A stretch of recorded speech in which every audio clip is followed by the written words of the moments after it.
Hola, ¿cómo están? Hoy les redactaré un proyecto de estudios matemáticos que consiste en la búsqueda de una ecuación que relacione el ángulo de elevación solar generado entre un objeto y su sombra con el tiempo estándar.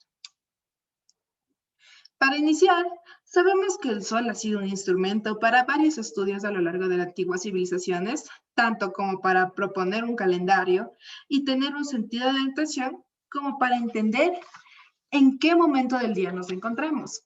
Pero sin embargo, ¿cómo podríamos nosotros saber la hora sin necesariamente tener un reloj a la mano?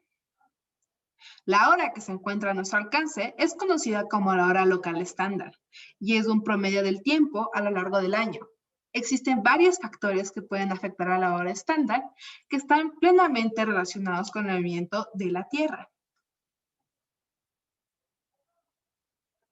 En este caso, se tomará la latitud de la ciudad de Quito y de igual manera el número juliano en el que se tomarán los datos. Información y medidas. Primero tenemos la declinación solar. Se lo conoce como declinación solar al ángulo que se forma entre los rayos solares y el plano ecuatorial de la Tierra. Esto se mueve a un rango de más o menos 23,54, que esta variación genera los cambios de estación, la cual causa un periodo desigual de luz y oscuridad, como pueden observar en la figura.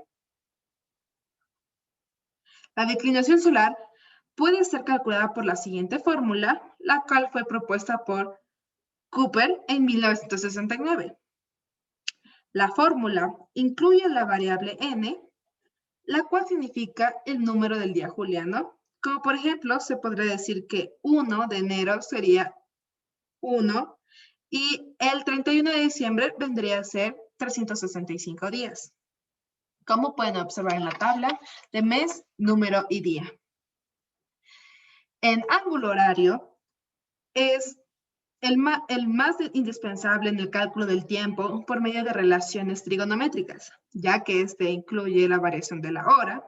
De igual manera, esto quiere decir que el ángulo es cero cuando a las 12 de la mañana en la hora solar existen dos relaciones del ángulo horario. Una con la hora estándar local, que vendría siendo la hora en que se conoce comúnmente en los relojes, y la otra en la hora solar, la cual varía dependiendo del día del año. Su fórmula es la siguiente, donde P es la hora estándar. En la latitud es la distancia que existe en un punto cualquiera y el ecuador, media sobre el meridiano que pasa por dicho punto. Como dato adicional, se tomó la latitud del lugar en que se tomaron los datos, para lo cual se usó Google Maps para obtener una latitud más exacta de menos 0,363 grados. Pero recuerden, en la ecuación final que se obtiene, se deja la latitud como variable, ya que va a depender del lugar en el cual estén tomados los datos, y estos pueden variar razonablemente. En ángulo de elevación, para este cálculo de este ángulo, es similar a la función de un ginomón, que vendría siendo un objeto cualquiera, y se estudia las sombras proyectadas a lo largo del día, para lo cual se utilizarían los datos de la última del ginomón y la medida de las sombras, y el ángulo se puede estar encontrando aplicado en las funciones trigonométricas básicas, que en este caso sería la tangente, en donde la longitud del objetivo es del cateto opuesto y la longitud de la sombra es del cateto adyacente. El objeto que se utilizó para encontrar el ángulo de elevación solar mide 7,2 centímetros y se usó una regla para la medición de datos, como pueden observar en la figura.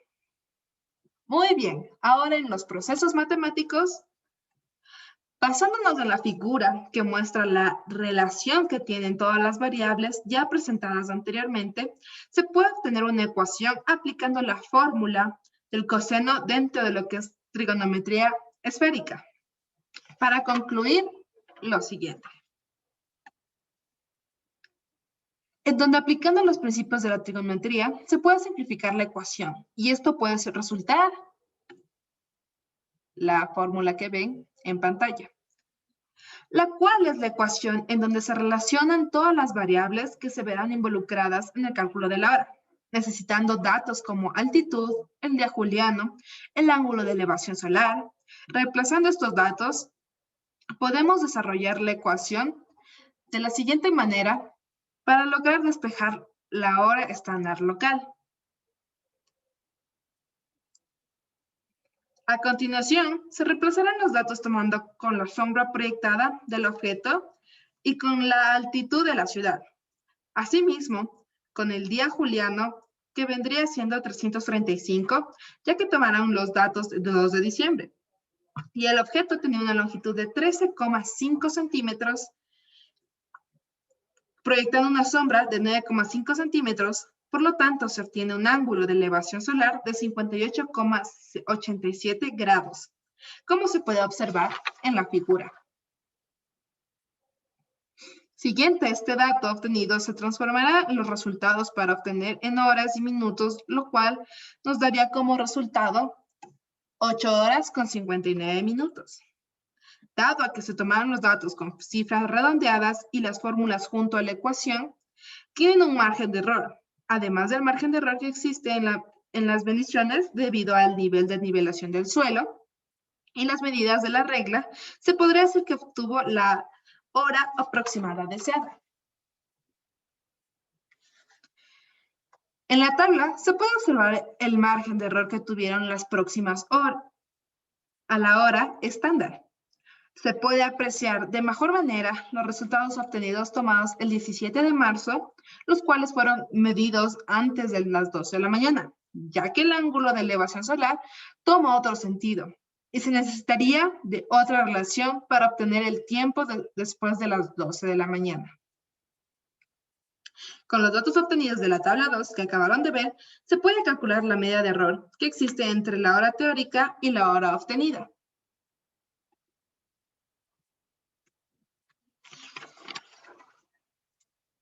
Se puede decir que la media de error que existe entre la hora teórica y la hora obtenida es de aproximadamente media hora. Para comprobar si existe una correlación entre los datos obtenidos, se realiza el diagrama de dispersión, como pueden observar en pantalla. Se puede observar que los datos no se encuentran dispersos y la mayoría de datos se encuentran sobre la recta, mostrando de igual manera que existe una correlación positiva. Asimismo, se realizará un coeficiente de correlación de Pearson para determinar la fuerza de la correlación entre los conjuntos de datos con la siguiente fórmula. Lo cual da como resultado un coeficiente de correlación casi perfecto, lo que significa que la fuerza lineal entre el ángulo de elevación solar y la hora obtenida es fuerte. Y nos da como conclusión que la hora que se obtenga a partir de esa ecuación es dependiente del ángulo de elevación solar obtenido, el cual va a depender de las mediciones de las ondas. Gracias.